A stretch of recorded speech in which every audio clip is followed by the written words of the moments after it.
Joining us now live is Dr. Parikh, an allergist and immunologist with the Allergy and Asthma Network. Appreciate your time as always, Doctor. Let's begin with the kids in the back-to-school conversation. The CDC's updated guidance is to fully reopen schools nationwide by this fall. From a medical standpoint, how do you feel about this?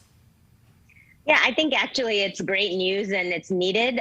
Children, unfortunately, have become a victim of the pandemic, and the isolation, the lack of social interaction is definitely taking a toll, not only on their development, but their learning. Study after study shows children are better off learning in school and in person. So what do you say to parents who are concerned when they have kids 12 and under, not yet eligible for the vaccine? What precautions should they be taking if everybody's back?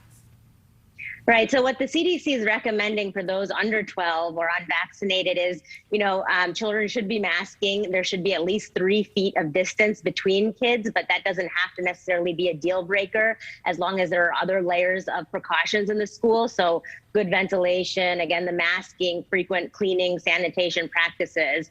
So it is possible for even under 12 to return safely, just those precautions have to be in place. Do you think it's realistic we'll have a vaccine available for the younger group by fall? I believe so. I mean, both Pfizer and Moderna are already looking at under 12.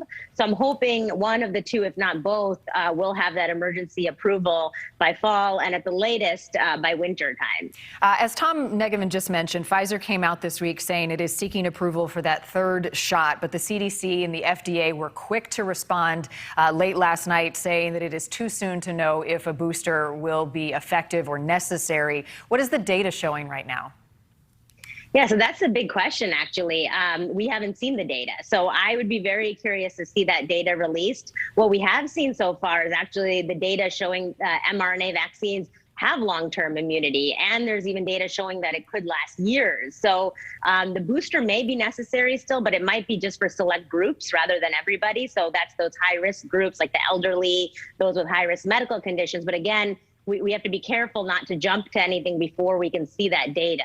We just don't quite have the information. Too soon to tell. We are seeing that rise, though, unfortunately, the Delta variant across the country, particularly in some of the states here in the Midwest. Do you think that we're headed for more restrictions come fall if we keep at this pace?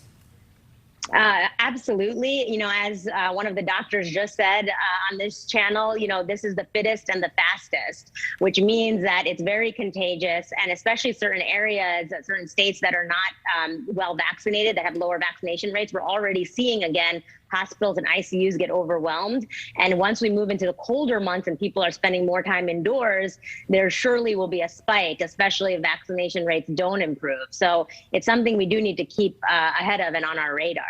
Always following it closely. Dr. Parikh, appreciate your time as always. Thank you. Thank you.